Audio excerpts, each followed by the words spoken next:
ठीक है।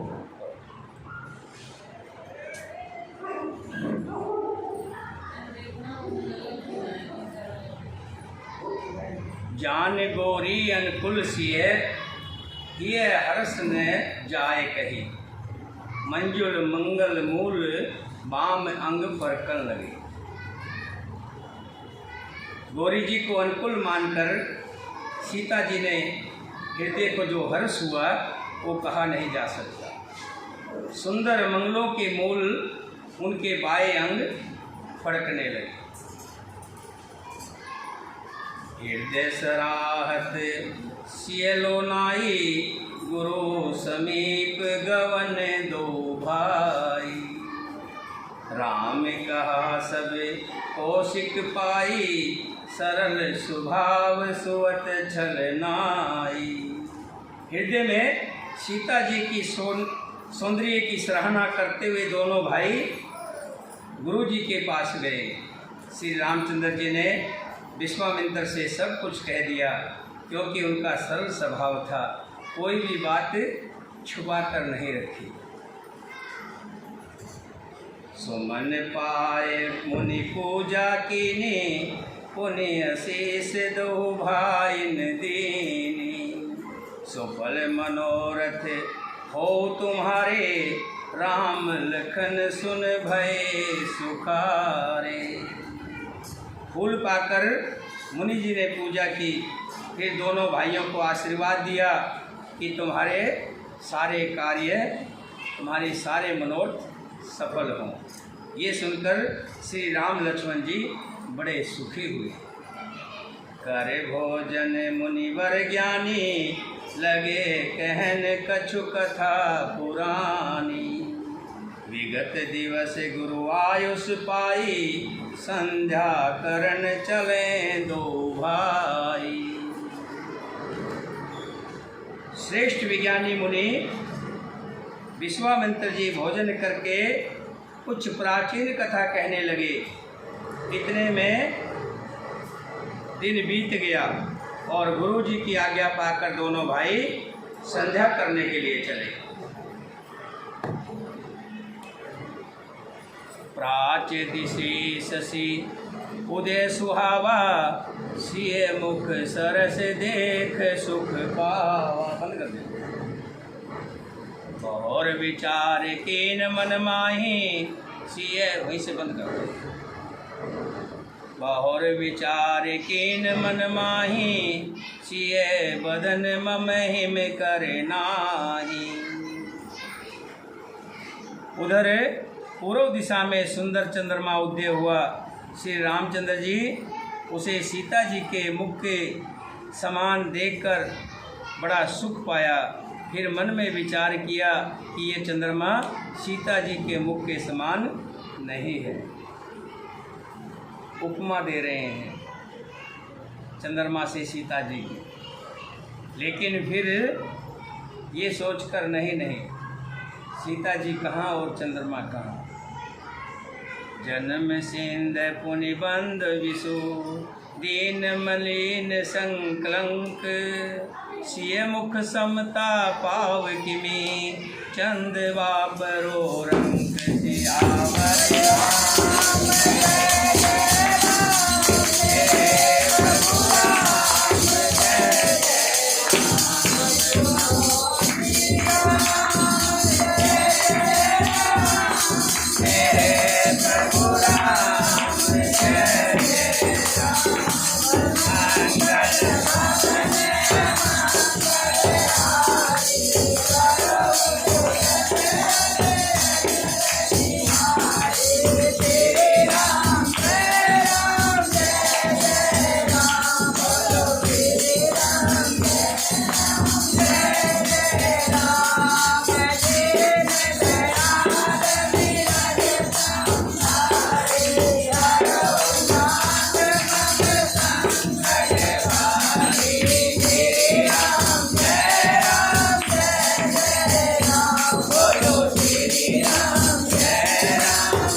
चंद्रमा तो खारे पानी से इसका जन्म हुआ, फिर उसी समुद्र में उत्पन्न होने के कारण विष इसका भाई, दिन से ये मलिन शोभाहीन निस्तेज रहता है और कलंकी काले दाग से युक्त है।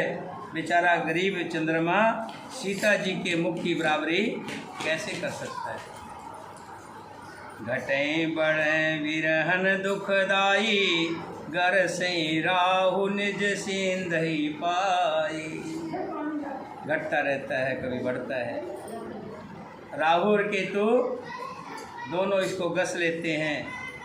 कोक शोक पदर पंकज द्रोही, अवगुण बहुत चंद्रमा तोही। चकवी के वियोग का शोक देने वाला और कमल का बैरी उसे मुरझा देने वाला, हे चंद्रमा तुझ में बहुत से अवगुण हैं जो सीता जी में नहीं है। वेद ही मुख पट तर दीने, होए दोष बड़ अनुचित कीने। सिय मुख छवि विधु ब्याज बखानी, गुर पह चले निशा बढ़ जानी।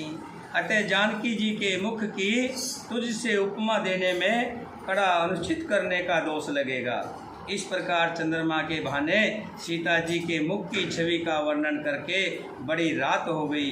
वे गुरु जी के पास चले। कर मुनि चरण सरोज प्रणामा, आयुष पाए कीन विश्रामा। विगत निसार गुनायक जागे, बंद विलोक कहने अस लागे। मुनि के चरण कमलों में प्रणाम करके आज्ञा पाकर उन्होंने विश्राम किया। रात बीतने पर रघुनाथ जी जागे और भाई को देखकर ऐसा कहने लगे। हुयो अरुण अवलोक हुताता, पंकज कोक लोक सुखदाता। बोले लखन जोर जुग पानी, प्रभु प्रभाव सूचक मृदवानी। राम जी कहते हैं, तात देखो कमल चक्रवाक और समस्त संसार को सुख देने वाले अरुणोदय हुआ है। लक्ष्मण जी दोनों हाथ जोड़कर प्रभु के प्रभाव को सूचित करने वाली कोमल वाणी में बोले। अरुणोदय सकुचय कुमद, उड़गन ज्योत मलिन। जिमे तुम्हारे आगमन सुने, भय नरपति बलहीन तिहारे।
अरुण नाम है सूर्य का।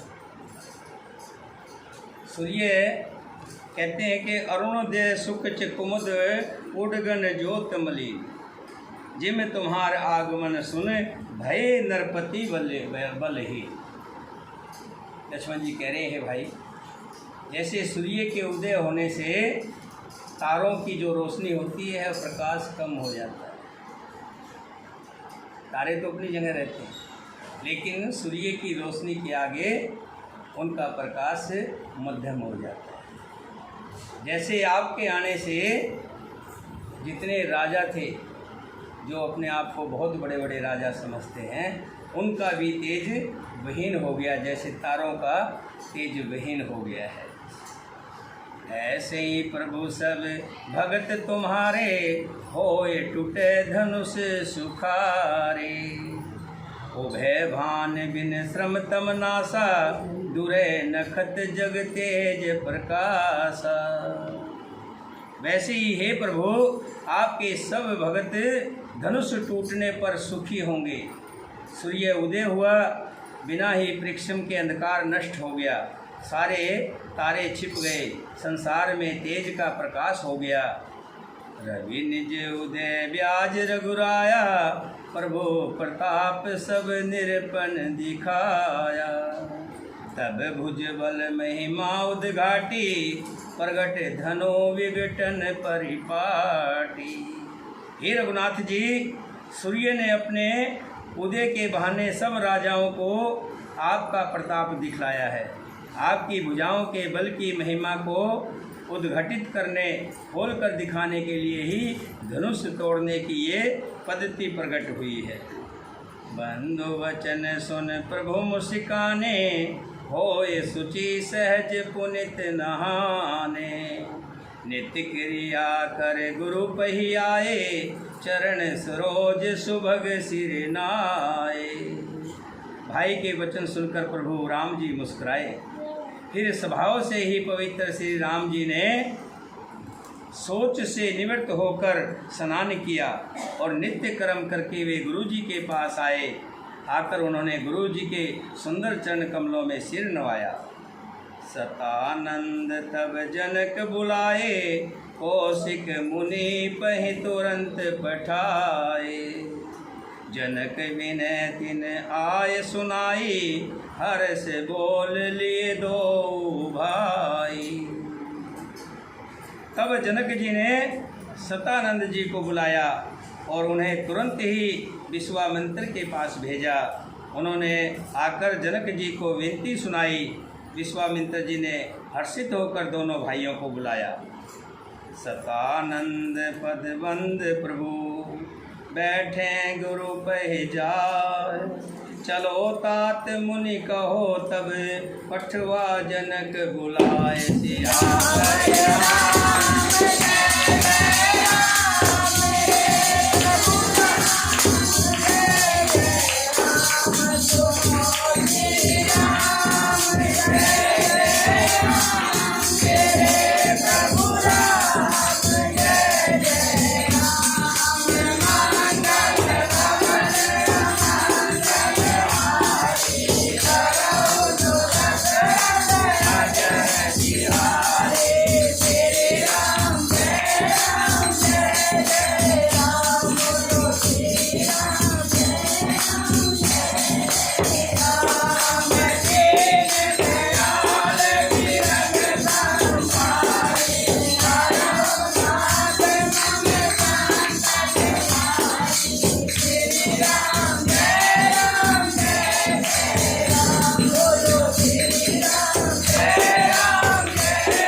जनक जी ने सत्तानंद जी को बुलाया।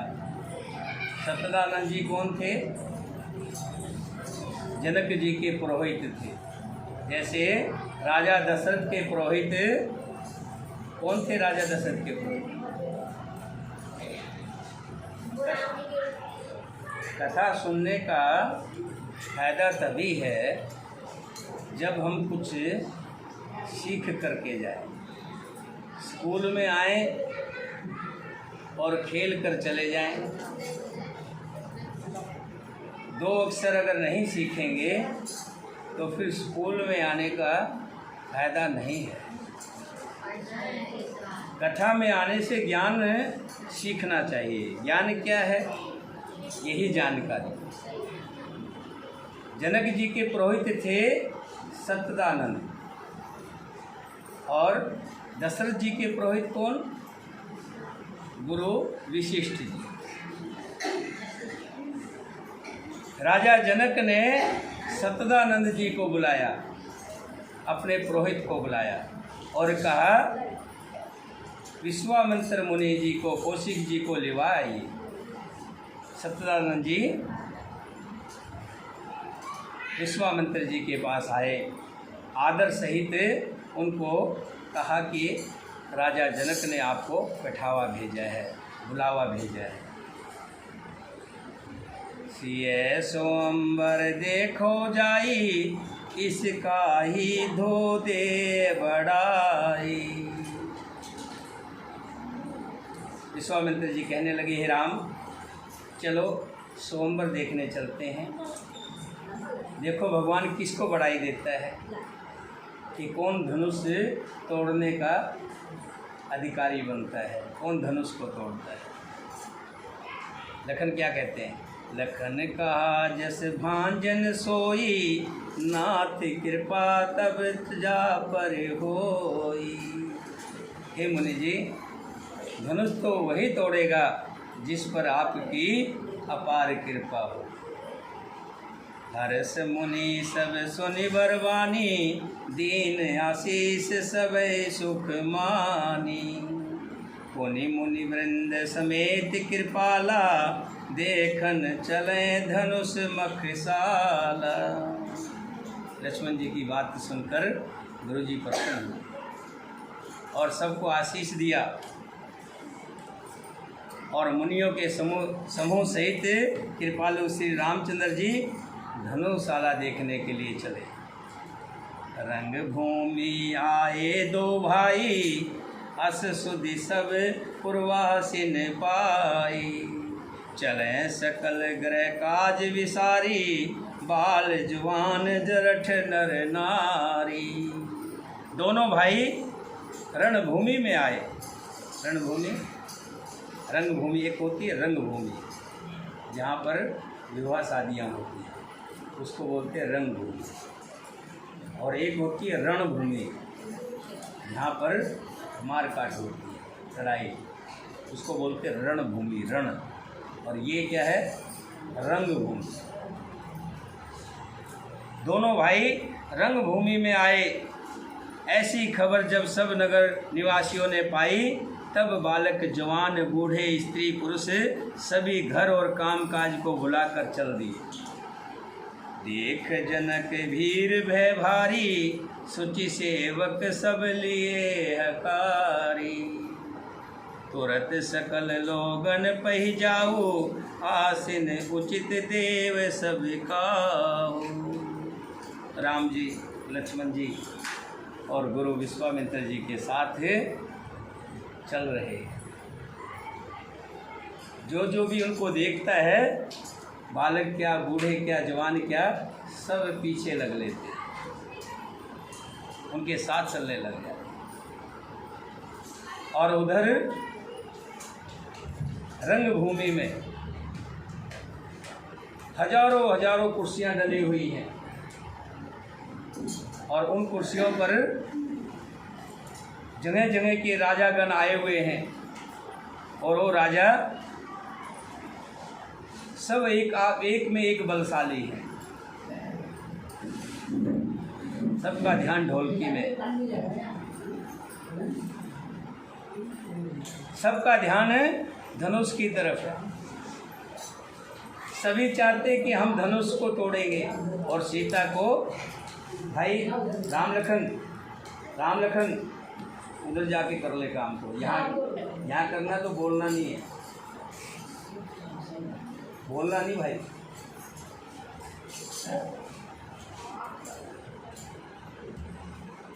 सभी अपने आप में बलशाली हैं, जिनका बल कहा नहीं जा सकता, एक से एक तेज है। और सभी ये प्रण करके आए हैं कि सीता को हम ही लेके आएंगे, हमारे अलावा सीता को। सब अपने आप में ये कह रहे हैं कि मैं सीता को विवाह के लाऊंगा, इसी तैयारी से आए हैं। कुछ तो उसमें साधु स्वभाव के भी लोग हैं, राजा भी साधु स्वभाव के। वो कहते हैं प्रभु की जो मर्जी होगी, अगर हमारे भाग्य में होगी तो मुझे मिलेगी, अगर भाग्य में नहीं होगी, जिसके भाग्य में उसको भी मिलेगी। हम तो अपना कर्तव्य करने आए हैं और कर्तव्य करेंगे। जो प्रभु की इच्छा होगी, होए वही जो राम रचा, होगा वही। और कुछ ऐसे दुष्ट प्रवृत्ति के राजा हैं जो कहते हैं कुछ भी हो जाए, सीता को तो हम ही ले जाएंगे। अगर किसी और ने धनुष तोड़ने की कोशिश की तो हम तलवार से उसका सिर काट देंगे, लेकिन सीता को नहीं ले जाने देंगे।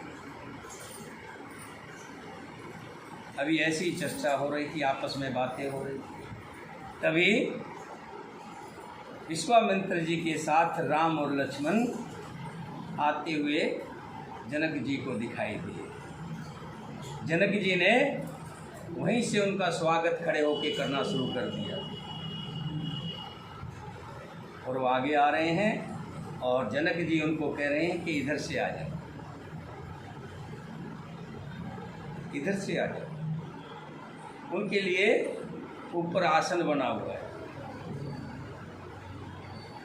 राजा जनक ने खुद खड़े होकर के उनका स्वागत किया और उनको आसन दिया। राजा कहने लगे कुछ गड़बड़ है, कुछ गड़बड़ है। हम भी आए थे तो राजा जनक ने हमारा स्वागत इस तरह से नहीं किया था जैसे इनका कर रहे हैं। तो दूसरा एक कहने लगा, भाई ये दोनों जो बच्चे आए हैं ना साथ में, ये तो धनुष स्वयंवर देखने आए। राजा ने स्वागत किया है तो विश्वामित्र जी का किया है। वो इतने बड़े ऋषि हैं, इसीलिए उन्होंने उठ करके उनका स्वागत किया है और उनको जो आसन दिया है वो भी इसी नाते दिया है कि बहुत बड़े मुनि हैं। इसी तरह की बातें हो रही हैं। तभी अनाउंसमेंट हो गया कि सीता स्वयंवर शुरू किया जाए। राजा जनक ने खुद खड़े होकर के कहा कि हे द्वीप के राजागण, आप आए हैं, आपका स्वागत है। अब मुहूर्त निकलने वाला है।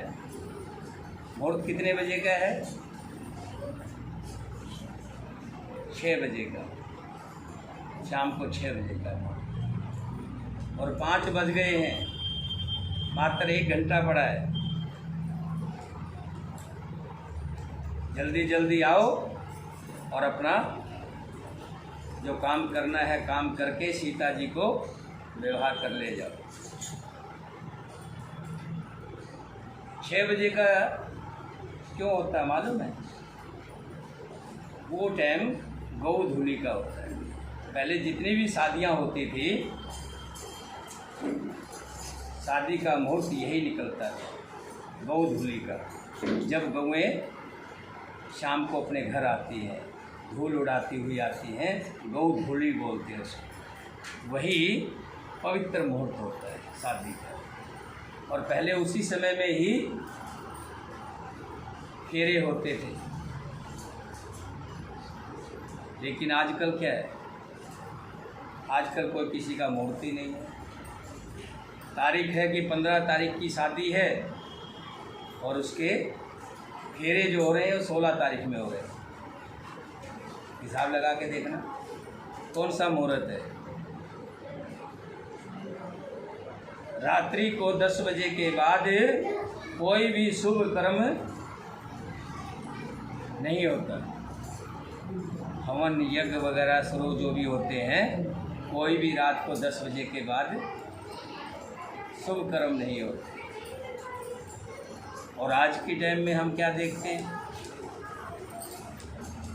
10 बजे तो घर से बारात चलती है, 12 बजे अगले के घर पहुंचती है, और 2 बजे 1 बजे 2 बजे रात को, जो कि बिल्कुल राक्षसी पहर होता है, उस समय में फेरे होते हैं, शादी होती है। तभी तो आज विघटन हो रहे हैं।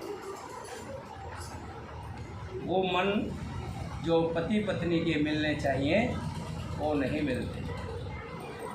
नहीं तो 7 फेरों का मतलब होता था 7 जन्म तक शादी के बंधन में रहना, कि 7 जन्म तक दोबारा जन्म लेंगे तो मैं आपकी ही पत्नी बनूंगी। लेकिन कहते हैं बिना मुहूर्त के अगर कोई शादी होती है, बिना समय की कोई शादी होती है तो वो अनिश्चित होती है। ये मत सोचना मैं आपको कह रहा हूँ कि मेरी शादी तो 6 बजे 5:30 बजे फेरे हो गए। 6 बजे तो हम 6:15 बजे खाना खा कर घर से वहाँ से जहाँ बारात रुकी हुई थी वहाँ से निकल लिए। पहले शादियाँ होती दिन में, रात्रि में शादी नहीं होती। ये तो हमने अपने समय के हिसाब से ये देखा कि ये सुविधा दिन में हम काम कर लेंगे, रात को ठीक रहेगा, रात को सुविधा देखी तो उससे रात का कर लिया। तो यहाँ ऋषि जी के अनुसार 6 बजे का समय है और 5 बज गए हैं। आपका समय भी 6 बजे का होता है कि जल्दी जल्दी कर लो। राजा जनक जी कह रहे हैं कि हे राजागण, आइए और अपना अपना जोर आजमाइए और सीता जी को पाइए। सभी राजा आते हैं एक एक करके।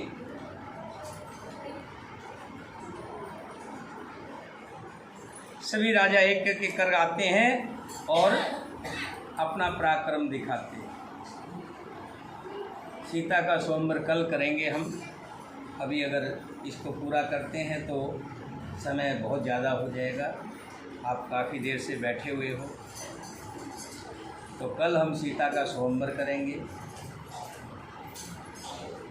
बोलिए सियापति रामचंद्र भगवान की, सीता माता की, भरत शत्रुघ्न की, वीर लक्ष्मण की, वीर हनुमान की।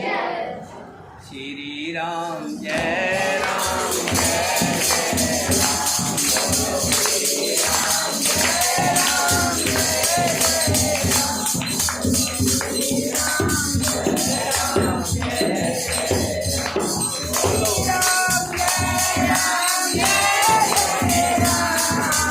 श्री राम जय राम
दशरथ राज दुलारे राम बोलो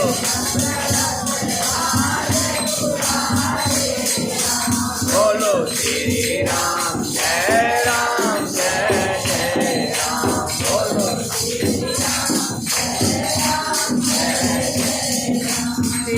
राम जय राम जय जय श्री राम जय राम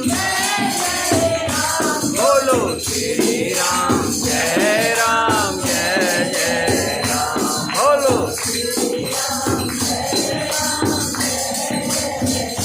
मेरे संकट सा